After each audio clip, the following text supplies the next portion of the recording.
What is up, my lovely people in Blue Tablet land? So for today's video, guys, I'm going to be drawing y'all this voodoo doll, and there is a slight change or a difference in the doll from what you see now till the very end. If that's something y'all think y'all can spot, comment below at what point y'all see it. So with that being said, let's get started. So the first thing I'm going to do is start out by drawing his head, or its head, which is going to be like a misshaped circular shape.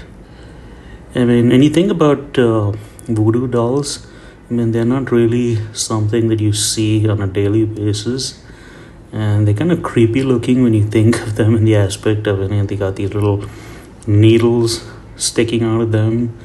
They got this jagged, very haphazard looking stitch work. So I think that kind of plays into the whole creepiness factor of them, and especially when you find out what exactly they're actually used for. So the first time I ever seen a voodoo doll in a movie was in Child's Play, and it was part 1.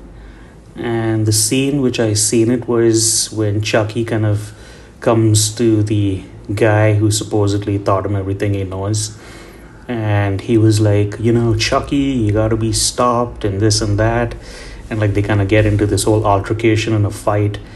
So he was like, I'm gonna be calling the cops, and and then Chucky's like, and so he kind of like is not really aware of what he's talking about, and then all of a sudden, like, he kind of pulls up a doll, and then right away you don't really think what's actually gonna happen, but then he says, I think he talks to the guy, I don't remember the actor's name, but he's like, hey, you remember you told me where you would hit this?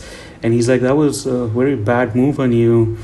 And so the guy is like, give me back my doll and this and that. And then all of a sudden, like, Chucky proceeds to break one of his arm, and then, you see his arm breaking, and then, it's just downhill from there.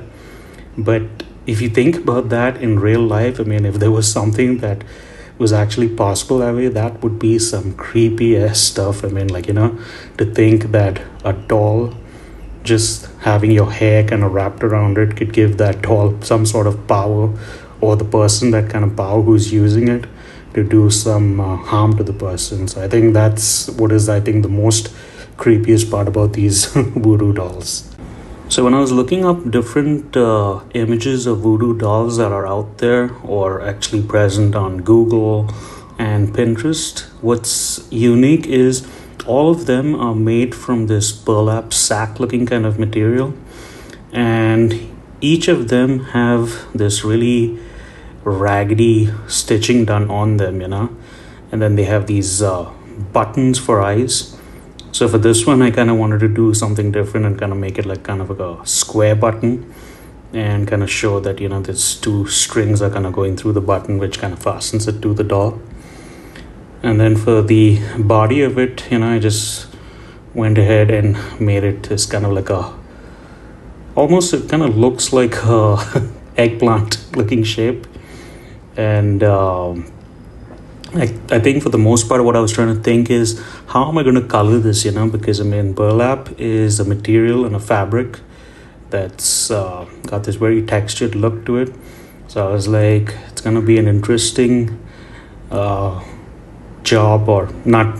task and how to illustrate what burlap would actually look like on this doll.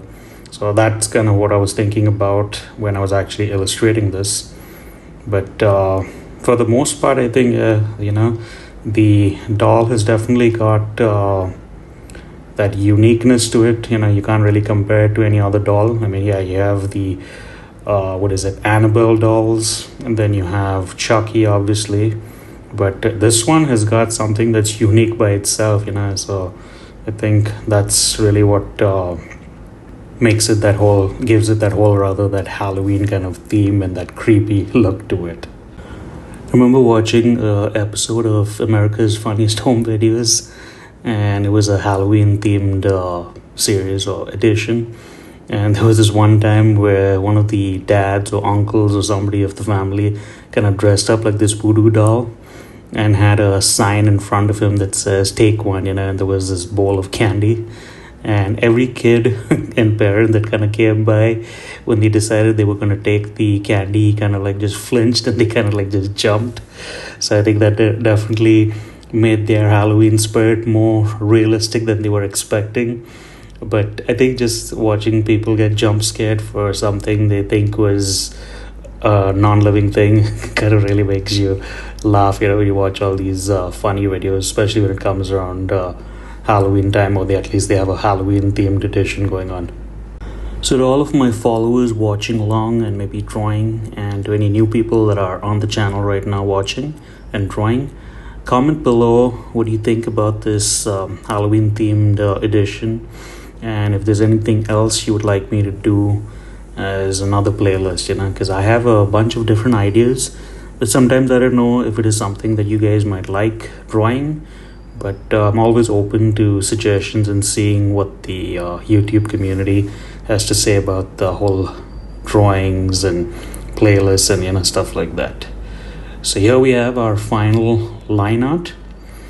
So what I'm going to do now is change the background to a little darker shade so you guys can see the color. And as I said earlier, drawing or coloring this was the easy part, which is the burlap sack looking color.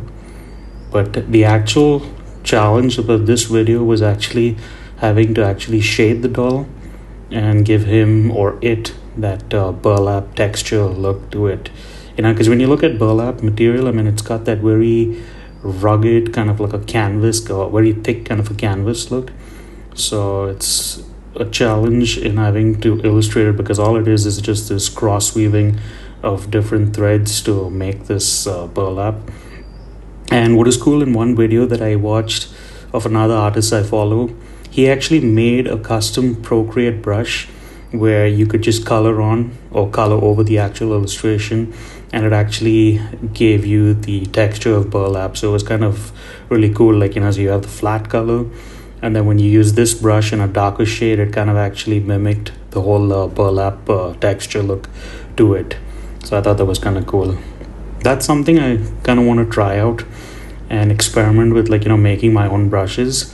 But every time I say I'm going to do it, something or the other keeps coming up and it keeps getting put on the back burner.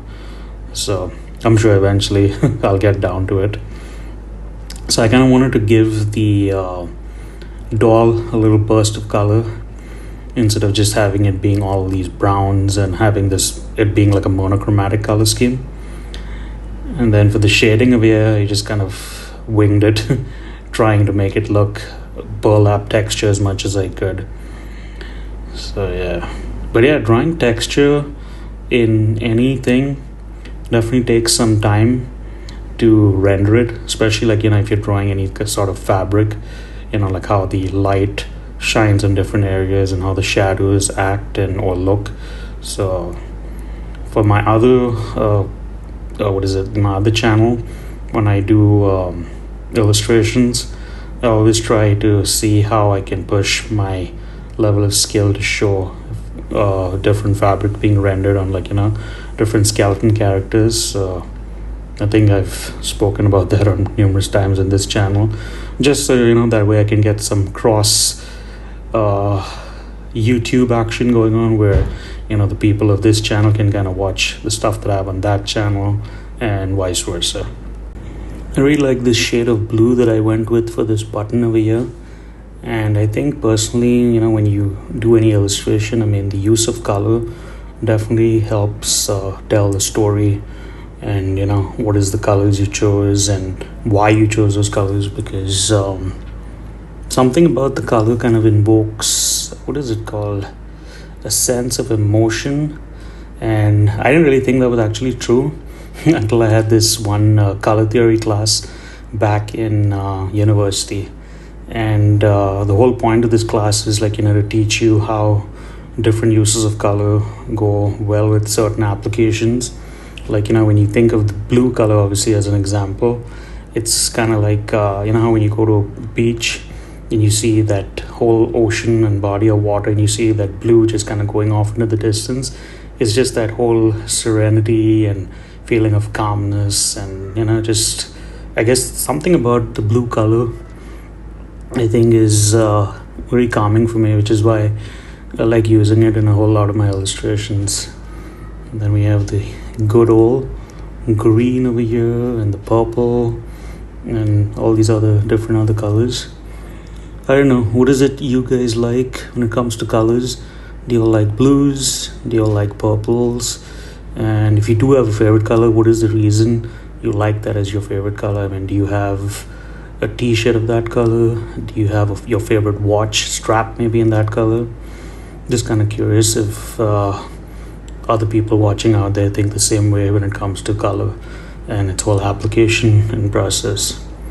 For me, like, I think also another thing is, if I ever end up getting my own house someday, I think having the main door being in a nice blue color would be kind of cool.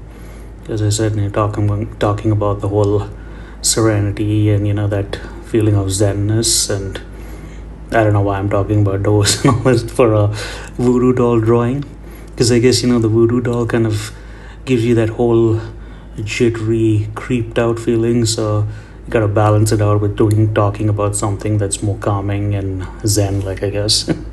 So to all my followers and the new people that are watching on, what is it that you guys do for Halloween? Do y'all have some sort of a family tradition where y'all just kind of all get together and just watch horror movies?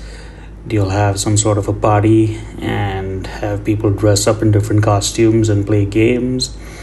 For us, Halloween in the US was kind of really cool, because my kids used to have this thing in their school which is to be called trunk and treat, and the whole point of it was just to have something different for the kids to enjoy. So basically what it was is each family would show up over there with their SUV, car or truck, and the kids would be in charge of decorating the trunks in any type of Halloween themed ornaments or characters and all that. And obviously they would have trick-or-treating, so children could go and collect their candy. And then at the end of it all, there would be a judge that would kind of judge which car or SUV was decorated the best, and they would kind of get like these gift vouchers for like a Tim Hortons or a Dunkin' Donuts, so that way the kids could enjoy that whole time and effort they put into the whole decoration of the car. So here now for the cross-hatching, what I'm doing over here is kind of my way of mimicking what burlap sack would look like if it was rendered. And so far, I mean, it kind of looks like burlap sack, but I think if I had more time with it, I probably would have been able to make it more realistic looking, because there's so many interweaving of so many threads, and there's some that are frayed and all that. So I guess for the digital outlook of this voodoo doll, I think it's coming together fine. I mean, what do you guys think? For this cross-hatching part, I almost think I should have used a brush called Grunge, which is located under the classic library under the textured brushes. And I think it would have given a better realistic look for the actual burlap sack, as opposed to me just doing this lines all across. But as usual, I always kind of think about things once it's already done. But maybe if I do another illustration for a voodoo doll in the near future, maybe I might experiment and see how that comes out, and maybe I'll share a picture of it on the post and community tab, which is actually something I wanted to just talk about. The post and community tabs, I think on YouTube, is kind of like their version of Instagram posts. So what I've been doing lately on this channel and my other one is you can pretty much post pictures and images over there and show progress things of images or illustrations that you're doing. But another cool part that you can do is, if you have a video that's old and has not got a whole lot of traction and you kind of want to revive it or revive it, you just pretty much copy the link of that video, paste it into the community tab under a new post, and then you can either schedule it and pretty much just give like a brief description to anybody new that might be coming to your channel as to what this video is about. And surprisingly, it's actually worked, because there were a few videos on my other channels that had barely got any views, and after doing this I noticed, I got like 2 or 3 views on one video, and it's kind of amazing what new things you learn on YouTube when you're uploading and making videos and doing things every day. So for the highlights, I pretty much just chose the white color and turned down the opacity to about 80%, which I think looks good for the voodoo doll, because I'm honestly doing any highlights on burlap I think would be unrealistic, because burlap doesn't have any highlights going on, because it's just fabric. But just for this video, kind of wanted to give it that nice glow factor. So I think for next year's Inktober, instead of doing a 31-day challenge and doing drawing videos, I think I might do maybe, and we'll see how the year goes, a 31-day or a 15-day challenge of just drawing characters and then just sharing them on the community tab and having you guys participate that way. So let me know what you guys think of that idea, and let me know in the comment section, obviously. And I guess we'll go ahead and wrap this beautiful video up of Mr. Voodoo Doll. So to all my followers, thanks for following along, guys, and drawing. And to the new people that signed on or showed up, I really appreciate all the support and the watch time and following along. So till the next one, guys, take care of yourselves and have a good one. Bye for now.